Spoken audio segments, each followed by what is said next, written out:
Boa noite, minha gente querida.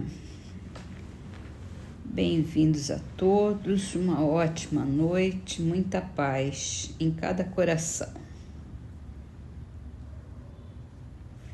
Começamos com o livro 12 Passos Rumo à Paz Interior, livro da Peregrina da Paz, traduzido por Luiz Antônio Mileco. E a gente falava ontem da terceira preparação, que são as coisas que são únicas para cada existência humana, para a gente encontrar aquilo que a gente sente que foi designado para realizar nessa vida. Continuando então. Há aqueles que sabem e não fazem. Isso é muito triste. Lembro-me de um dia em que eu passeava pela estrada e um carro muito bonito parou à minha frente. O motorista me disse: "Como é maravilhoso que você esteja seguindo o chamado que recebeu." "Certamente", respondi. "Penso que todos deveriam fazer o que julgam correto." Ele então começou a falar daquilo que ele estava motivado. De fato, era uma coisa muito boa que precisava ser feita. Fiquei entusiasmada e não levei em conta o fato de ele estar ou não concretizando seu ideal. Então eu disse: "Isso é maravilhoso. Como é que você está lidando com isso?" Eu não estou realizando a obra", respondeu ele. "Essa espécie de trabalho não rende nada." Jamais esquecerei o quanto aquele homem era desesperadamente infeliz. Contudo, nessa era de materialismo, temos tantos falsos critérios pelos quais medimos o sucesso. Nós o medimos em termos de dólares, de coisas materiais, mas a felicidade e a paz interior não moram nesse endereço. Se você sabe, mas não faz, você é de fato uma pessoa infeliz. É bem significativo.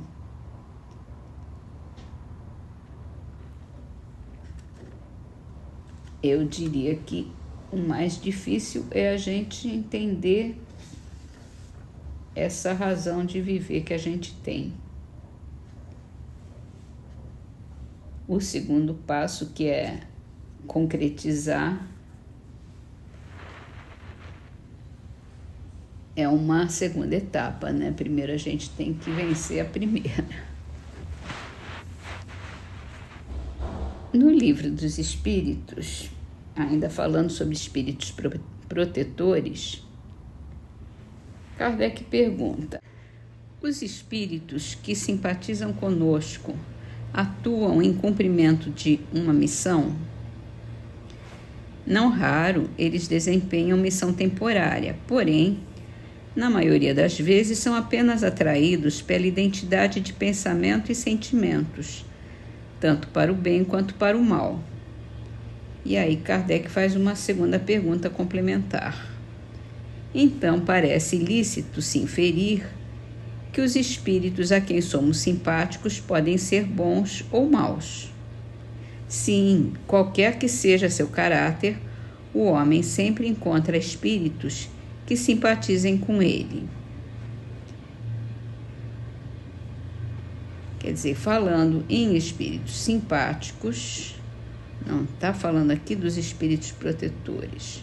São espíritos que nos acompanham porque gostam da gente, porque têm uma identidade de pensamentos e sentimentos. E isso não importa o objetivo, né? Pode ser uma missão quando é feita para o bem, né, digamos. Mas pode ser um espírito mais não atrasado mesmo, né? Mas do mesmo nível que a gente que está acompanhando ali só porque gosta, que é simpático a nós. Podem ser espíritos familiares, podem ser espíritos amigos ou podem ser conhecidos de outras épocas, de outros tempos. Vamos então para a Gênese, onde a gente está falando sobre os fluidos, mais especialmente agora sobre a ação dos espíritos sobre os fluidos, as criações fluídicas e a fotografia do pensamento. A gente tinha falado da última vez que lemos da criação do pensamento, da criação fluídica de imagens de coisas pelo pensamento do espírito. Continuando. Sendo os fluidos o veículo do pensamento, ele atua sobre os fluidos como o som sobre o ar. Eles nos trazem o pensamento como o ar nos traz o som. Pode-se dizer, pois, sem receio de errar, que há nesses fluidos ondas e raios de pensamentos que se cruzam sem se confundirem, como no ar há ondas e vibrações sonoras. E há mais. Criando imagens fluídicas, o pensamento se reflete no envoltório perispirítico, como um espelho. Toma corpo nele e aí, de certo modo, se fotografa. Por exemplo, tomemos um homem que tem a ideia de matar a outro, embora o corpo material se lhe conserve impassível.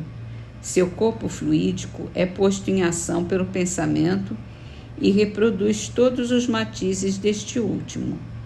Executa fluidicamente o gesto, o ato que intentou praticar. O pensamento cria a imagem de vítima e a cena inteira é pintada como num quadro, tal como se lhe desenrola no espírito.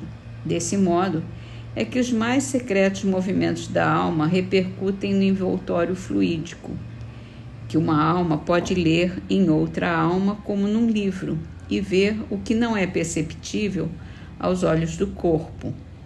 Contudo, vendo a intenção, ela pode pressentir a execução do ato que lhe será a consequência, mas não pode determinar o instante em que o mesmo ato será executado, nem de assinalar os pormenores, nem ainda afirmar que ele se dê, porque circunstâncias ulteriores poderão modificar os planos assentados e mudar as disposições.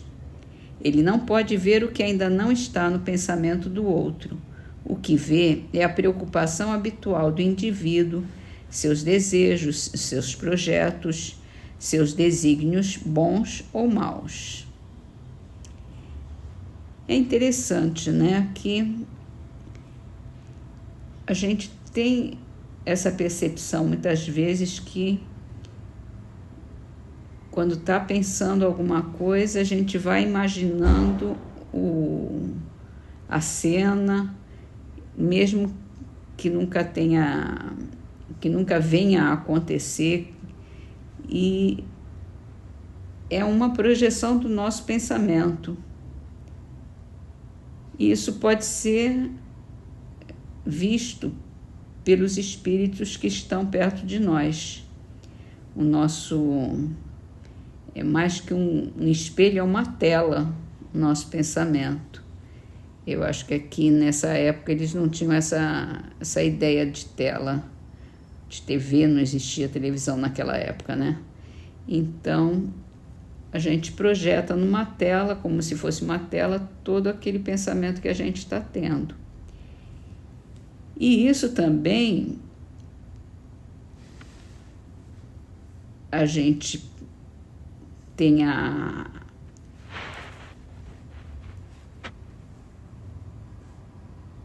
projeção da vibração boa ou má daquele pensamento.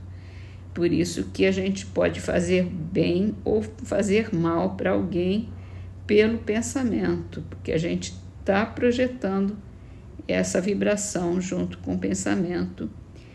E